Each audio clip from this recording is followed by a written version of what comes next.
for joining us today on Playing the Field. I'm Maria Serrao. And I'm Will Lupardus. Will, this is your favorite time of year. We're back in the Staples Center. Lakers, Clippers. Will's a happy guy. He's an NBA guy. Well, yes. Late October is the time we get all four sports, at least on a couple days. We got like hockey, baseball, football, basketball, all taking place. But yes, we're tipping off the NBA. That's right. Now, baseball was cut a little shorter than we wanted to here in LA. I know people are still a little upset about the Dodgers, but we have a really good story coming up about the Dodgers. Oh, good. Okay, a good story. Okay. And an even better one about with the Angels. So, so much to get to today. The Angels are coming on up.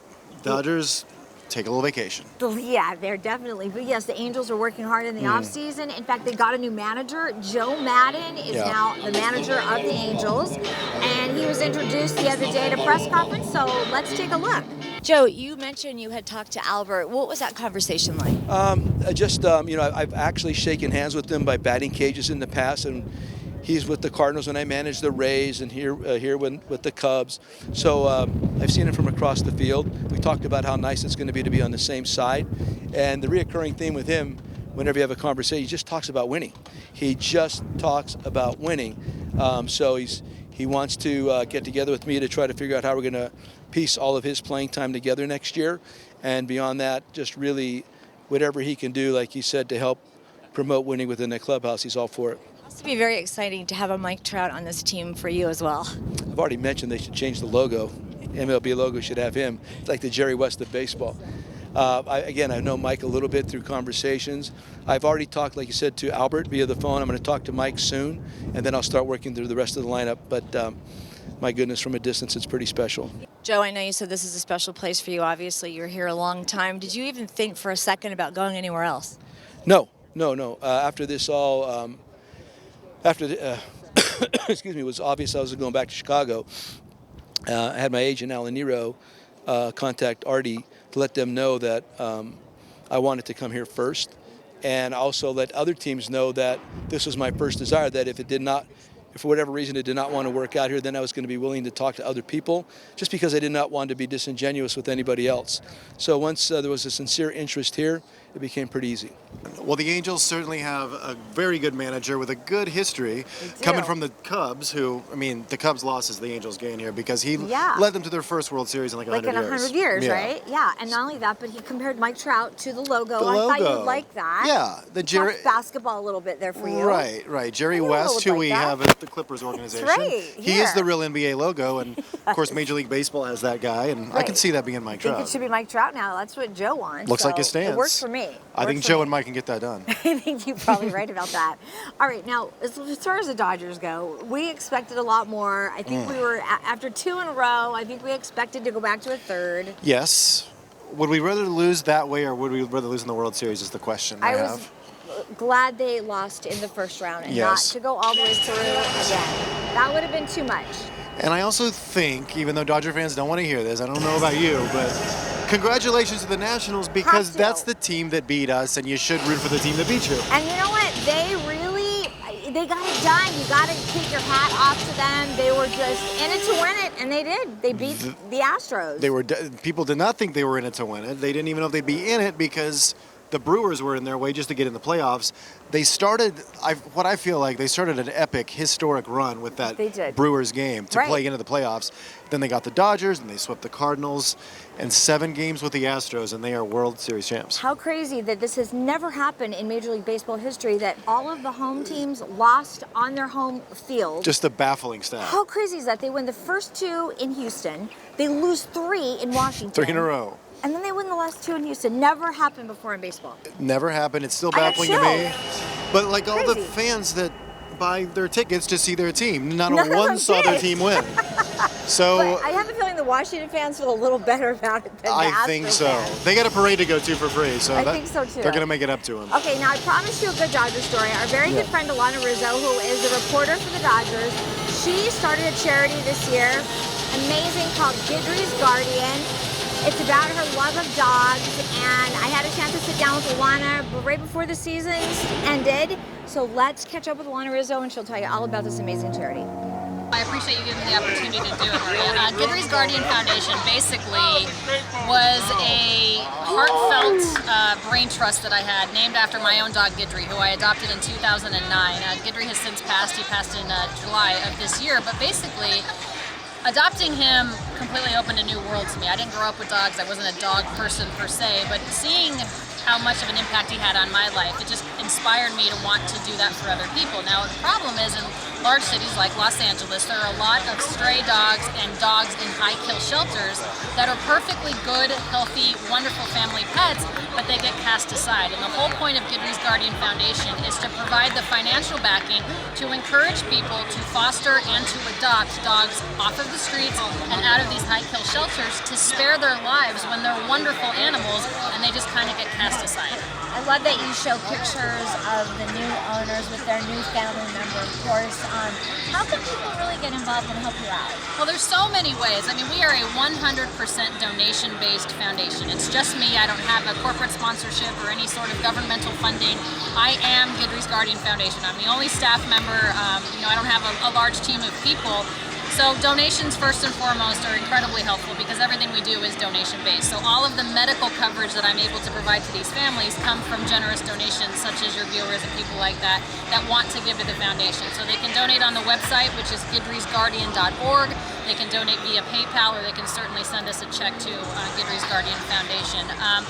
Another way that's incredibly impactful as far as helping is just sharing the information. You don't know what a retweet can do. I mean, sharing honestly equals saving. A lot of these people that can share the stories and retweet and put on Instagram or social media, whatever your social media platform is, share the word of these dogs in need that oftentimes literally are 3 hours away from, the kill room is what they call it when they're going to be euthanized. And honestly, so many of these dogs are just euthanized because of overcrowding in LA County and LA City shelters. And we want to do it eventually on a national basis, but being that I'm part of the Los Angeles community, that's where we're focused right now. And again, we've pulled a lot of dogs minutes away from the kill room, and now they're thriving with families, and Goodry's Guardian helps pay the adoption fee, the fostering fee if you can foster and not adopt.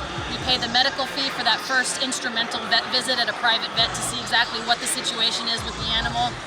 We can assist in supplies. We can help with the spay and neuter program because a lot of people want to open a home but don't necessarily have the financial backing or the financial means to be able to get the dog. And if we can get the dog out of the shelter and healthy, then there's a great opportunity for them to be a great family pet. So many ways people can help. What's the response been like so far? It's been really good. It's almost like a second job. I kind of work for the Dodgers so I can help save dogs. But the big thing is it's been very rewarding to see a dog. I'll just give you one example. Her name is Jane. And to see a dog that had, sorry if you're queasy, but to have fireworks placed in her mouth and then her mouth was taped shut and then they lit the fireworks to blow half of her jaw. To see that dog go from that moment of really on death's door to the point now where she's healthy. She's about to have her big surgery where they're taking skin and fur from another part of her body to help cover that wound. But to see her thriving is the most rewarding thing that you can. To see a dog, 6-year-old Sasha, great German Shepherd that was taken out of West Valley Shelter literally hours before she was set to be euthanized just because she was underweight. I mean, first of all, I'd like to have that problem. Second of all, just because she was underweight, that's no reason to kill a dog. So because of the amazing Dodgers fans and the amazing platform we have to be able to reach out to people, with Twitter or Instagram or Facebook or what have you, to be able to do that and say, we had a family that was willing to open their doors, they had just lost a dog of their own, to say, hey, we can foster. And that saves lives. Fostering saves lives. You don't just have to adopt. You can foster, give a dog a temporary home so where we can work on getting them a permanent one. And I don't think everybody understands that. You can foster and help out that way as well. No question about it. If you can't adopt, that's okay. If you can't foster, that's okay. But you can certainly share the information, or you can, you can donate. And this is another thing too that people say, I'm sorry I couldn't give more. Please don't say that. First of all, never apologize for being kind. Never apologize for being kind. $1 makes a difference. You would be very surprised at how quickly that adds up. $1 matters. So don't think because, I can't donate $100. That's okay. A quarter, $1, a dime. It doesn't matter. It makes a difference. I love the fact that Alana says at the end, it doesn't matter if you donate $1, it helps. So just donate $1, help out, and help those dogs before they're euthanized because it's terrible. Every little bit helps. They're Every sweet creatures. They're so loyal great. too. I know you're a dog person or a cat I'm very person? much a dog person. I'm a dog person I like as well. all animals, but yeah. dogs are my friend. I know. I agree. They're your best friend, right? Yep. All of them are. For sure. All right, now back to the Staples Center, back to the NBA, Will. I know how excited you are, and especially for the Clippers this year. But Yes. I have to ask you, because you and I have had this conversation before about the West being even. It's evening out. I should say evening out. I think the last few years we're leading to a point, and the NBA wants this, fans want this. Right. There's a lot of parity in the NBA. There There's a is. lot of teams that are, it's kind of been equalized. The Golden State Warriors had about 4 or 5 years had a of run, dominance. right, Of course, they got absolutely. knocked off last year. Now, This year, they might be at the bottom of the barrel. crazy. Got a lot of variables with the Warriors not to be good. Yeah. But the rest of the West, I Is mean, gonna be so the Minnesotas, the Utah, Portland, Dallas even has a chance to make the playoffs. So with the about 15 Western teams, yeah.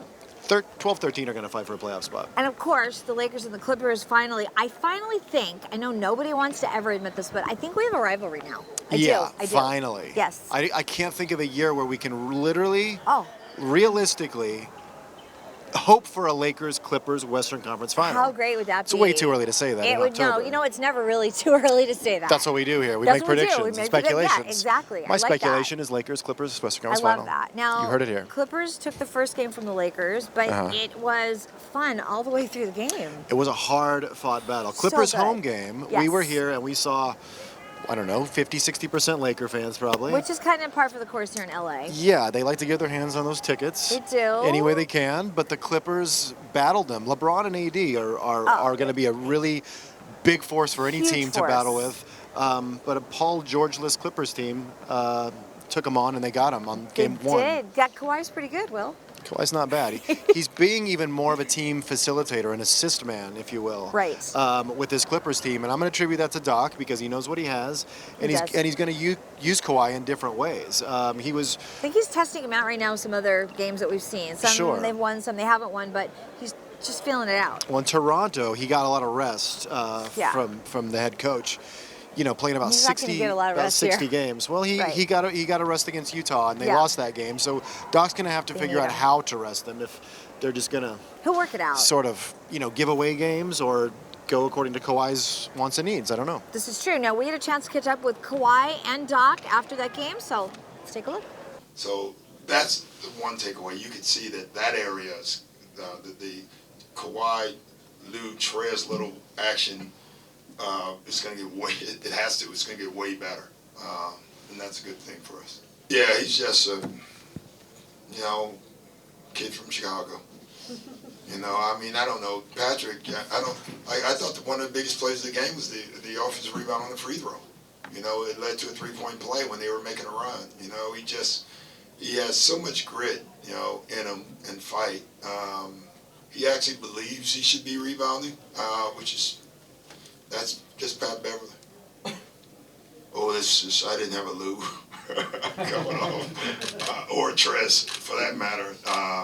This bench, I said to you guys this morning or yesterday, I think this bench is going to be really good, obviously, but I think they're going to be better this year than even last year because of the addition of Mo, and his ability. We can get so long with that group, and we can protect Lou more defensively because we have more guys that can help him out. So, and Lou and Trez, they have that thing. I mean, they know how to play with each other, and they know how to get other guys involved. Well, yeah, I mean, the Lake fans are very loud early. I mean, they were, and then our guys, I thought our fans took over from that point on. But I love it. I thought it was great. I was thinking, literally, I hope when we played them on their floor, which is just a stupid statement in a lot of ways, but I hope we have some of our guys there too. I think it's great. I really do. I think it's great for the city. It was clean, fun. I thought the fans on both sides had fun. They were into the game. They cheered for their team. And I thought, wow, this is great. So Well, Maria, on the other side of this hallway here at Staples Center, there's another team called the Lakers. Yeah. And they buffed up a little bit for this 2019-2020 season. Yes. And they got a player named Dwight Howard back in uniform. Dwight Howard, you know what? Our very good friend from a few years ago. He looks a little different, but he's just the coolest thing. He's been through a lot the last few years. His first run in LA wasn't all that great with Kobe Bryant. I think that being his big brother. You know what? That was kind of more about how you fantasize about meeting somebody and playing with them. Or maybe marrying somebody or whatever, and then you meet that person and maybe they're all cracked up to be in that little picture on the wall, right? That's very well put. It kind of was, I think. Things don't always work out the way you plan, but Dwight's stint here, only a few games in, we're just about a week or two into the season, but Dwight is pulling down rebounds, and he's really put some good games together for the Lakers, helping them win games. It was interesting. I caught up with him in the locker room the other night, and here's what we had to say, and Will and I are going to talk about it afterwards, so let's take a look. Dwight, what's it like for you being back in the Staples Center for the second time around and back in the locker room? Oh, man, it's lovely. Enjoying every minute, embracing every second, and just going out there and do whatever the team needs me to do to win games. Coach said he wants us to impose our will every night. No easy baskets in the paint. And me and JaVale's job is to be physical and be a presence on both ends of the floor. I just want to come out and just play as hard as I can. Just be a presence on the defensive end. We got some prolific scorers, so just making sure I get those guys open shots. And then crash the boards hard and put pressure on the rim, but also just make the other team's bigs have to work every possession, whether it's a free throw, whether it's offensive rebound, whatever it may be, making sure they got to work for 48 minutes. I don't have an ego. That's it. I don't know what else you want me to say. Does it mean something extra to you now when you get that energy back from the crowd? I mean, you were kind of hyping them up a little bit there. Like, what does it mean to you when they give you that? Oh, no, I just wanted them to wake up. Shoot, it's the first game.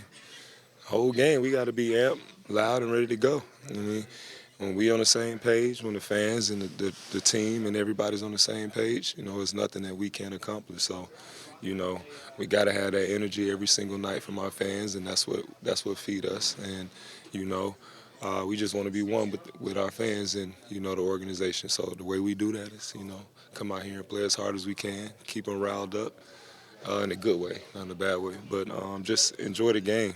I think these fans want to see us be great every single night. And we want them to be great, too. We want them to get the tacos and whatever they need to enjoy the rest of their night. So we're going to make sure we do our job on the court. And so, Will, if you noticed when Dwight was asked about, how older players feel about coming back with their places, and he said, I have no ego. He doesn't care if he's just playing defense. He doesn't care. He just wants to be out there. And I think that shows. He is a veteran player. He's been through about half a dozen teams now. He's been in the finals with Orlando, very early in his career. Right. So I think he's got that spirit of, I've seen a lot of what this NBA can do, and I want to be on a championship team. And he's going to play a role. He's not a starter. He actually will start sometimes. But, pulling down double-digit rebounds, double-digit points, that's all they need from him. Yeah, he's the coolest. His hair is different, but did he have hair last time? Maybe not. He had a short deal. Short? And now it's colored and long. It's a That's the little way different. I would call it. Colored and long?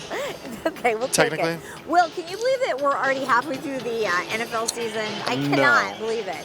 It goes by the fastest to me. I can never believe time, no matter how much I try. I'm telling you. And Time's crazy. Especially for the Rams, because they started out winning 3, losing 3, and then winning 2, so they're on a bye, but at least they're sort of back on the winning ways. Yeah, they're definitely not having a flagship season, but they're... Maybe. The line now is 8 straight. So they have to come back from the bye and win 8 straight. Their talent, it's their goal. It's a possibility with that talent. It is, for sure. But are Rams fans kind of losing hope for that Super Bowl run? I don't think Rams fans are losing. I don't think they're losing hope. No, I don't think so. I think that they want them to come back and play hard. I think, we talked about Todd Gurley and maybe he's got injuries, but They've made some moves. Oh, they have. They got Jalen Ramsey, which was a shock to all of us. Of course, they're losing some guys in Marcus Peters and Aqib Talib, but, Jalen seems like he fits in. Jalen is spoken about as a top safety, top defensive back in the NFL. That's so right. They know they needed some help in the backfield there. They got that. Right. We'll see how they do in the, it's a loaded Western Division in the NFC. It is, because San Francisco, for whatever reason, they are undefeated. I'm still not really believing that. I'm sorry. The Niners are running over everybody they play. Yeah. And Seattle the is Seahawks still good. are pretty good. So that means the Rams are third. So they got to do some work, but They got to win those divisional games. Sean McVay will figure it out. He always Yes. does. He always does. Getting Jalen in here, like I said, looking forward to getting to know him. I know he's a really good football player, has a really unique skill set, but it's about us getting to know him, continuing to figure out what's the best way to put him in the right spots, and then how does he fit with his 10 teammates, and that's something that we're excited about getting going on. These last 8 games will be interesting with Very interesting. these new players. Yeah, and especially, all of the team, they all band together. So whoever's in is in, and they're a brotherhood. I love that about football. A lot to live up to from last year. Yes, for sure, absolutely. Yeah, that's an interesting point, Will. Do you think they're going to get back to the Super Bowl? The NFC is every year the Scary. NFL is loaded. It is. With certain teams. Patriots are always there. Yeah. But the NFC West is so much better than it was last year. Right, that's the truth. I'm not as confident the Rams can have the success. Well, we'll see. We're gonna see. That's for sure. And on our next show, we're gonna have a lot more about the Chargers. They've been struggling quite a bit, but they're trying to get back on track. And with Phillip Rivers, there's always a chance. That's for sure. Absolutely. All right, now we love doing stories about charities, guys giving back, because we don't see enough of those stories for sure. You find them though. I do find when them. they're there, you usually find them. Yeah, and so many of our former, whether it be an NBA player, an NFL player, or a Major League Baseball player, they really, after they're done playing, they band together, just like our good friends Torrey Hunter and Kenny Lofton, who will probably be here tonight. They created a charity called We Still Got Game. Not We Got Game, We Still Got Game, because, they're a little older. They still got it though. But they still got game. That's the point. That's right, and they took about maybe 100 kids from underprivileged areas, brought them out to a ballpark, and they talked to them, they showed them baseball tricks, and after you see these interviews, I'm going to tell you what they got. It was the coolest thing ever, so let's take a look. So the Still Got Game Foundation is a collaboration of former ball players and business people. And we got together and thought, how can we show that we're still in the game? We can still make a difference in our communities. And these are like-minded individuals who are sharing their passion, their time, their finances, all of their resources to impact, to positively impact their communities. And so this is, they wanted to put on a free clinic for disadvantaged youth. And we're happy to partner with the Cal Ripken Senior Foundation and the LAPD to put this clinic on today. And we have Randy Wolf and Torrey Hunter, Kenny Lofton, Jock Jones, Jeff Beliveau, Chris Dickerson, Jimmy Rollins. We have a lot of guys out here who are spending their time giving back. And, it's great. It's 97 degrees out here, but everybody's enjoying themselves. It was, again, I felt like, and myself and other guys, Torrey Hunter, LaTroy Hawkins, we sat down and we started to figure out what can we do to give back. We felt like we're not in the game no more, and we don't see the guys giving back as much as they can. So we just felt like we wanted to try to give back. And he said, what can we do? He said, what, even though we don't in the game no more, we feel like we still got some kind of game, but we felt like it was a game of life to try to give back and help support the generation that's in need. And we just feel like whatever organization that is needed, we try to give back. Torrey, you're not playing baseball anymore, but you still got game. You're here with Kenny Lofton and a bunch of your friends, Randy Wolf, just to show kids that, they got a chance in life. And listening to them, they're asking you guys hard questions. What's the hardest thing you've been through? Because they've been through a lot. Oh, yeah, man. You know what? I know that. I was an inner city kid myself. We see different things, and what you see actually goes to the mind, and it processes and then becomes you. You just can't let it become you. You have a chance to kind of make your way in life, and not the life make you who the life should be. So I definitely think these kids, and for us, that we can understand what they're going through, and I'm able to translate what I've been through and how I made adjustments in life, and want to give them other options to try to make change in their life as well. You know what? You made such big adjustments in life. I mean, I remember your story from a long time ago. You could have ended up on the wrong side of the tracks, but you said, no way, I'm going to do what I want to do, and you always had a smile on your face. Always, man. And I think not just, any inner city kid, I think all people, it's a point where you get tired and you say that's enough. Of whatever you're going through or whatever you've been through, you say that's enough. And that's when you become more creative and you have a chance to make change in your life. But some people get comfortable in the dirt. Some people get comfortable in certain situations and it doesn't spark change. Change only comes when you get tired of something.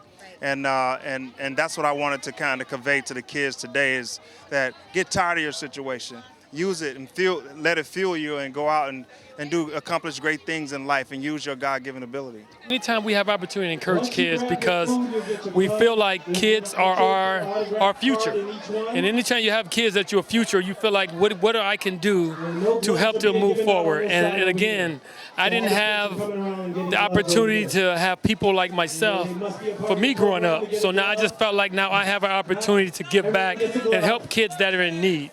And right now, you can see the smiles on their faces, and here they're getting gloves or whatever a lot of them didn't have gloves, but now they got the opportunity to have some gloves. So this is just a proud moment for me to see the kids' faces. All right, Will, and yes, what you saw at the end there, each one of those kids got a real Major League Baseball mitt. Now, do you have that real leather? I haven't had a real leather mitt since I was about 11. Yeah, we need to get you one. My baseball career ended about 11 years old. And I haven't had one since. Well, Christmas is coming. I hope so. That's right. I want a baseball in it too. Yeah, see, one thing is never enough. He wants, give him a little, he wants it all. I'm going to make the stocking bigger so that everything fits. All right, so everything will fit in. Yeah. You want a bat too? Should we just No, I have a bat. Oh, you have a bat. Okay. I have a bat for protection. Okay. Hey, and you know what? If you can't get enough of us, you can watch us 24/7. You know where? PlayingTheFieldTV.com. That is right. Yeah. All right, Will, lots more coming up on the next show, including more football, more baseball, more basketball, more hockey, more of everything going on in LA. More all the sports. All the sports. We're the people that do the sports. Come back for us. That's it, exactly. All right, thanks so much for being with us today. I'm Maria Serrao. And I'm Will Lupardus. See you next time.